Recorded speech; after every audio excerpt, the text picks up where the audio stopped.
दोस्तों, ये प्यार की कहानी एक सच्ची प्रेम कहानी। रोज नई नई हिंदी कहानी के मौज लेने के लिए हमारे चैनल को सब्सक्राइब करें। अमन राधिका की अनोखा प्रेम कहानी। नाम सुन के क्या लगता है आपको? प्यार का एहसास क्या होता है? तो चलिए आज हम आपको बताते हैं प्यार का एहसास का मतलब क्या होता है। ये कहानी एक रईस परिवार की लड़की जिसका नाम राधिका है और दूसरी और एक मध्यम परिवार का लड़का जिसका नाम अमन है। दोनों एक दूसरे से बहुत अलग हैं, लेकिन क्या उन्हें एक दूसरे से प्यार हो पाएगा? चलिए जान लीजिए आप खुद ही। राधिका बचपन से एक आलीशान घर, गाड़ी और रहन सहन में पली बड़ी है। वही अमन बचपन से अपने परिवार को संघर्ष करता देख बड़े होते होते उससे अपनी जिम्मेदारी का एहसास होने लगा। ज्यादा पैसे न होने के कारण से वो ज्यादा पढ़ लिख ना सका। वही दूसरी और सब कुछ होने के बाद भी राधिका को पढ़ने लिखने का मन न होने के कारण पढ़ ना सकी। वक्त के साथ साथ दोनों बड़े हुए अपने अपने रहन सहन से। एक और अमन एक छोटे से कार कंपनी में काम करने लगा। वही दूसरी और राधिका अपनी जिंदगी घूमने मस्ती में बिताने लगी। एक दिन आया जब दोनों का एक दूसरे से सामना हुआ। वो कुछ इस तरह हुआ कि एक दिन अमन एक कार को टेस्टिंग करने निकला था। वही राधिका अपने दोस्तों के साथ कार में घूमने निकली थी। थोड़ी दूर जाके राधिका की गाड़ी खराब हो गई और उसी वक्त अमन ने देखा कि कोई वहां लिफ्ट मांगते हाथ दिखा रहा है। अमन गाड़ी साइड में कर उतर के राधिका की ओर गया। फिर क्या राधिका उससे देख पूछने लगी, क्या आप हमें थोड़ी दूर तक छोड़ सकते हैं? अमन उसकी बातों को सुन के चुपचाप गाड़ी की ओर गया और गाड़ी चेक करने लगा। ये देख राधिका को अच्छा नहीं लगा कि वो किसी से पूछ रही है और अमन जवाब नहीं दे रहा। अमन कुछ देर बाद बिना किसी से कुछ कहे चले जाता है।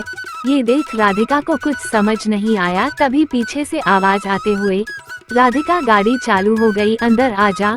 ये सुन राधिका उससे शुक्रिया करने जाती तब तक अमन निकल चुका था। राधिका फिर गाड़ी में बैठ चले गई।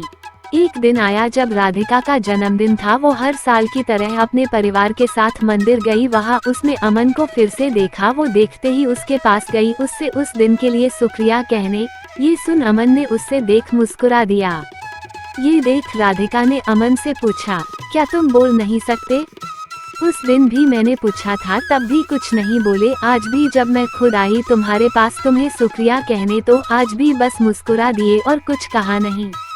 फिर अमन ने कहा कि मुझे देर हो रही थी, लेकिन मैंने वहाँ तुम्हें देखा कि तुम लिफ्ट मांग रहे थे, इसीलिए मैंने गाड़ी रोक के तुम्हारी गाड़ी ठीक करने चले आया। फिर दोनों के बीच बातें चलने लगी। फिर अमन को देर हो रही थी तो अमन ने कहा कि अब मुझे जाना होगा, मुझे ऑफिस के लिए लेट हो रहा है। जाते जाते अमन ने उससे दोस्ती की हाथ बढ़ाया, कहा कि क्या हम दोस्त बन सकते हैं? ये सुन राधिका ने कहा, मुझसे दोस्ती? मैं हर किसी से दोस्ती नहीं करती। ये सुन अमन ने हंसते हुए कहा, चलो ठीक है, कोई नहीं वक्त बताएगा कि दोस्ती करते हो या नहीं आप। ये बोल के वो चल दिया और वहाँ राधिका भी अपने घर की ओर निकल पड़ी। कुछ दिनों बाद राधिका और अमन एक मॉल में मिलते हैं। अमन देख राधिका से पूछा, तुम यहाँ कैसे? राधिका देखते हुए, बस यूं ही घूमने के लिए आई हूँ, तुम्हारा आज ऑफिस नहीं है जो यहाँ आए हुए हो? अमन ने कहा, आज बस जल्दी काम खत्म हो गया था तो सोचा थोड़ा घूम लूं। फिर दोनों एक कैफे में गए और बातें करने लगे। राधिका ने अमन से कहा, अपने बारे में बताओगे कुछ? अमन हंसते हुए कहने लगा, मैं क्या बताऊं अपने बारे में, मेरा तो बस एक सादा जिंदगी है जहां रोज सुबह ऑफिस जाता हूं और शाम को घर जाके घर का कुछ काम कर लेता हूं, बस फिर खा के सो जाना, फिर वही सुबह फिर से। फिर अमन ने पूछा, आप क्या करते हो? ये सुन राधिका हंसने लगी और कहा, मुझे कुछ करने की जरूरत ही नहीं पड़ती, सब बिना कुछ किए ही मिल जाता है, तो क्यों करूँगी मैं कुछ? फिर अमन ने कहा, अच्छा है, फिर तो हम बहुत अलग हुए। ये सुन राधिका ने कहा, हाँ अलग तो हुए हम, फिर भी तुम्हारे साथ बैठी हूँ यहाँ। फिर अमन ने कहा, बैठी हूँ मतलब हम अलग है तो सिर्फ रहन सहन से, बाकी हम दोनों एक ही है। अगर तुम दिल से किसी के बारे में सोचोगे तो तुम्हें कोई अलग नजर नहीं आएगा। ये सुन राधिका ने कहा, ये दिल कुछ नहीं होता है। अमन सुन के मुस्कुराने लगा और कहा, ठीक है जैसा तुम बोलो।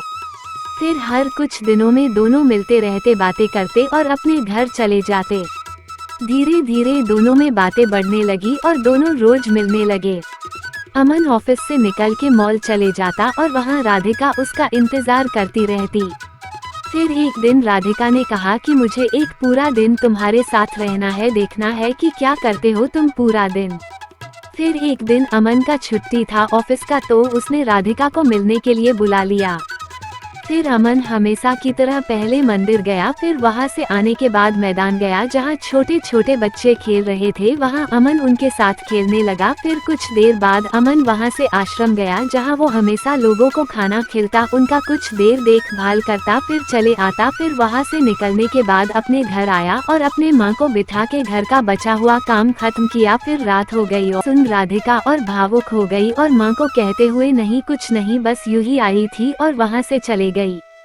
फिर क्या मानो राधिका की दुनिया ही बदल गई। अगली सुबह वो पापा के पास गई और कहने लगी आज से मैं भी आपके साथ ऑफिस जाऊंगी, मुझे भी आपके काम का बोझ उठाना है। ये सुन पापा सोच में रह गए कि क्या हो गया, मेरी बेटी को आज इतने सालों बाद अचानक से ये ख्याल कैसे आया, और अंदर ही अंदर खुश भी हो रहे थे कि उनकी बेटी अब बड़ी हो रही है, अपनी जिम्मेदारी समझने की काबिल बन गई है। बस फिर शाम को हमेशा की तरह वो अमन से मिलने चले गई। बस फर्क इतना था आज की हमेशा वो घर से आती थी, आज वो ऑफिस से आई है। ये देख अमन को खुशी हुई और उसने राधिका से पूछा तो दिलो होता है ना। ये सुन राधिका हंसने लगी और उससे माफी मांगते हुए उससे फिर से शुक्रिया कहा कि उसके वजह से आज वो अपने आप को पहचान पाई कि उसकी जिंदगी क्या थी और वो किसे समझ बैठी थी। तो अब आगे क्या बताऊं आपको, आगे का तो आपको समझ आ गया होगा क्या हुआ रहेगा। हर कहानी की तरह दोनों को अंत में एक दूसरे से प्यार हो गया और दोनों एक दूसरे के साथ रहने लगे। अमन को एक साथी की जरूरत थी जो उसे समझे, प्यार करे और राधिका को सच्चाई की एक जिम्मेदारी की जरूरत थी जो उससे अमन ने दिखा दिया।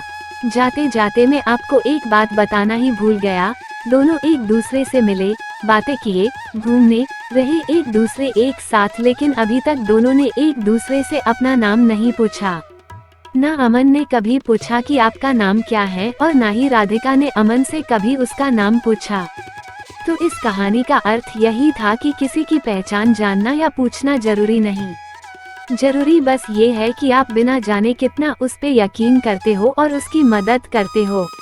राधिका एक ऐसी लड़की थी जिसे हमेशा से घूमना, मस्ती करना ये सब में अच्छा लगता, और अमन एक ऐसा लड़का था जिसे हमेशा से उसकी जिम्मेदारी उसे पकड़ी रहती।